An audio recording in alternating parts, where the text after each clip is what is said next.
தினம் ஒரு தேவ அதிகாரம். லூக்கா எழுதிய நற்செய்தி அதிகாரம் 11 இறைவசனம் 1 முதல் 54 முடிய. இறைவனிடம் வேண்டி கற்றுக் கொடுத்தல். இயேசு ஓரிடத்தில் இறைவனிடம் வேண்டிக் கொண்டிருந்தார்.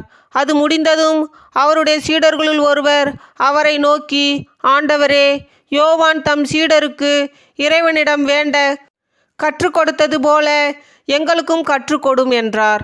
அவர் அவர்களிடம், நீங்கள் இறைவனிடம் வேண்டும் பொழுது இவ்வாறு சொல்லுங்கள்: தந்தையே, உமது பெயர் தூயதென போற்ற பெறுக, உமது ஆட்சி வருக, எங்கள் அன்றாட உணவை நாள்தோறும் எங்களுக்கு தாரும், எங்களுக்கு எதிராக குற்றம் செய்வோர் அனைவரையும் நாங்கள் மன்னிப்பதால் எங்கள் பாவங்களையும் மன்னியும், எங்களை சோதனைக்கு உட்படுத்தாதேயும், தீயோனிடமிருந்து எங்களை விடுவித்தருளும் என்று கற்பித்தார்.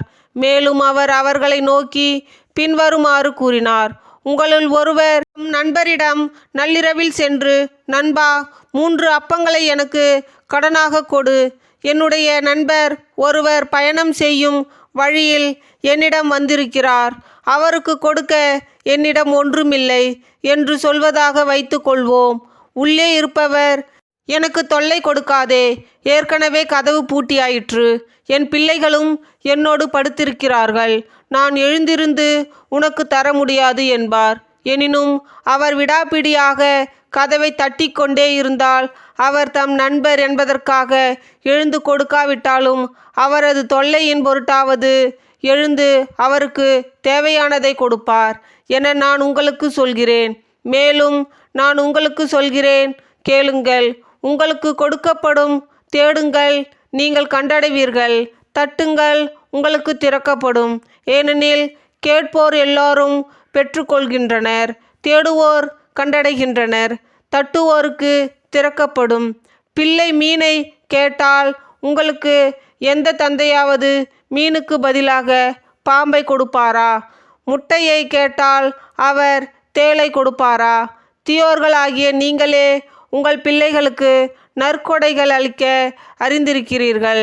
அப்படியானால் விண்ணக தந்தை தம்மிடம் கேட்போருக்கு தூய ஆவியை கொடுப்பது எத்துணை உறுதி. இயேசுவும் பெயல்செபூலும். ஒரு நாள் இயேசு பேச்சிழந்த ஒருவரிடமிருந்து பேயை ஓட்டினார்.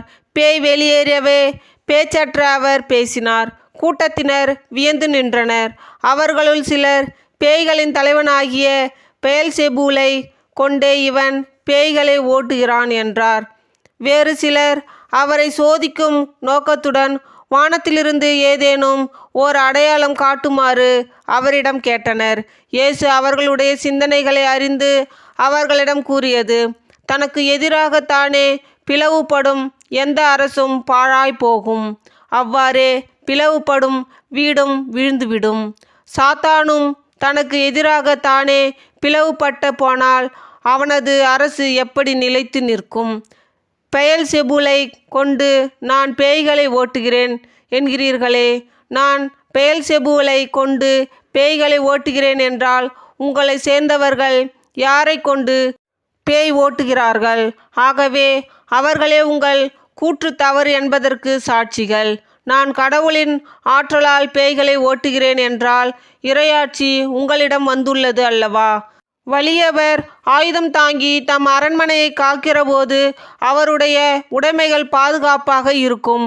அவரை விட மிகுந்த வலிமையுடையவர் ஒருவர் வந்து அவரை வென்றால் அவர் நம்பியிருந்த எல்லா படைகளையும் பறித்து கொண்டு கொள்ளை பொருளையும் பங்கிடுவார். என்னோடு இராதவர் எனக்கு எதிராக இருக்கிறார். என்னோடு இணைந்து மக்களை கூட்டிச் சேர்க்காதவர் அவர்களை சிதறடிக்கிறார். தீய ஆவி திரும்பி வருதல். ஒருவரை விட்டு வெளியேறுகிற தீய ஆவி வறண்ட இடங்களில் அலைந்து திரிந்து இளைப்பாற இடம் தேடும்.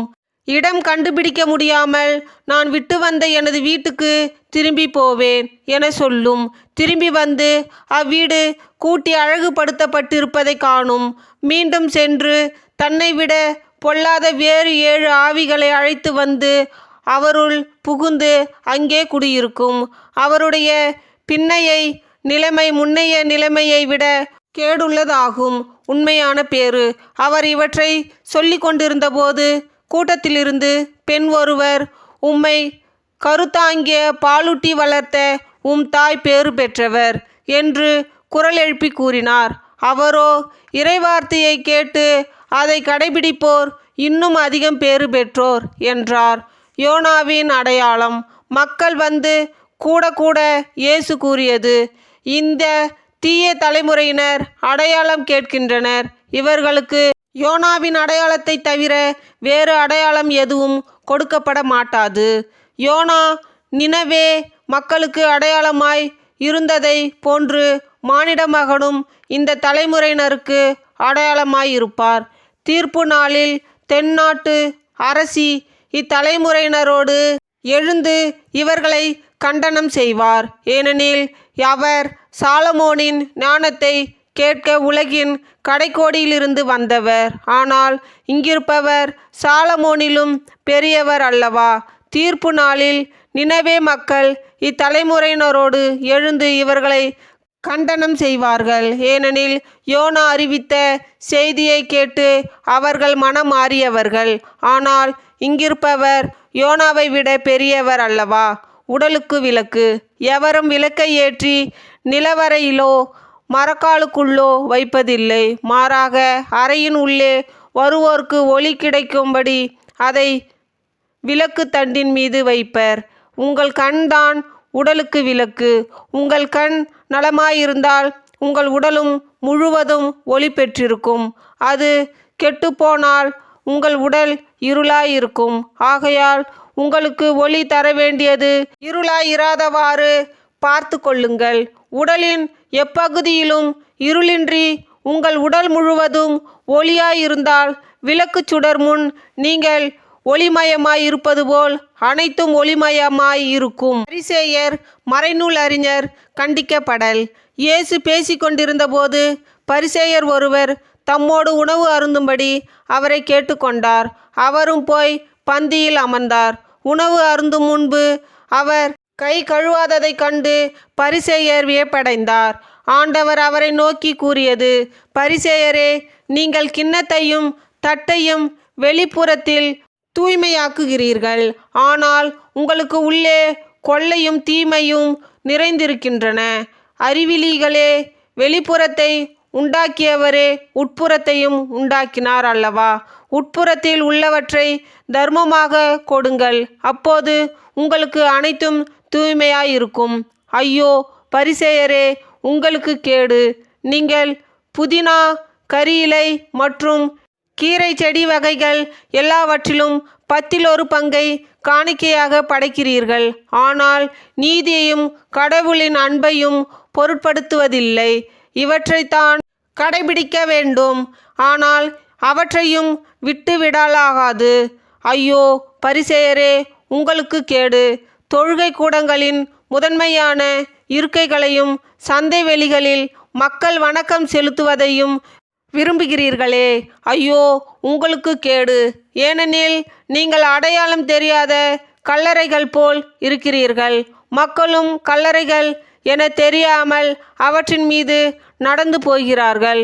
திருச்சட்ட அறிஞருள் ஒருவர் அவரை பார்த்து, போதகரே, இவற்றை சொல்லி எங்களை இழிவுபடுத்தாதீர்கள் என்றார்.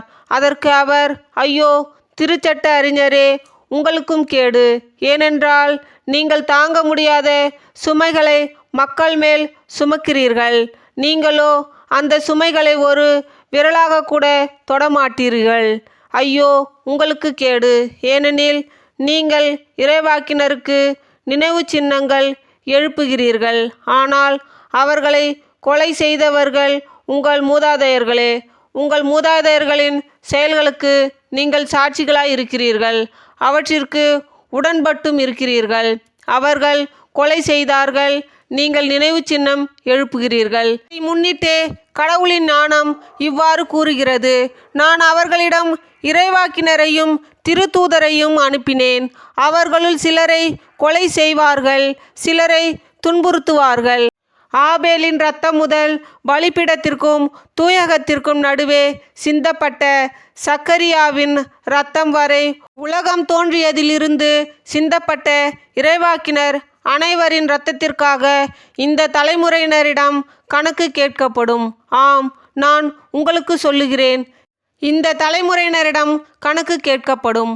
ஐயோ, திருச்சட்ட அறிஞரே, உங்களுக்கு கேடு! ஏனெனில் அறிவு களஞ்சியத்தின் திறவுகோலை நீங்கள் எடுத்து கொண்டீர்கள், நீங்களும் நுழைவதில்லை, நுழைவோரையும் தடுக்கிறீர்கள் என்றார். இயேசு அங்கிருந்து புறப்பட்டபோது மறைநூல் அறிஞரும் பரிசேயரும் பகைமையுணர்வு மிகுந்தவராய் அவரது பேச்சில் அவரை சிக்க வைக்குமாறு பல கேள்விகளை கேட்டனர். கிறிஸ்து வழங்கும் நற்செய்தி. கிறிஸ்துவே உமக்கு புகழ். ஆமேன். தந்தை, மகன், தூய ஆவியின் பெயராலே ஆமேன்.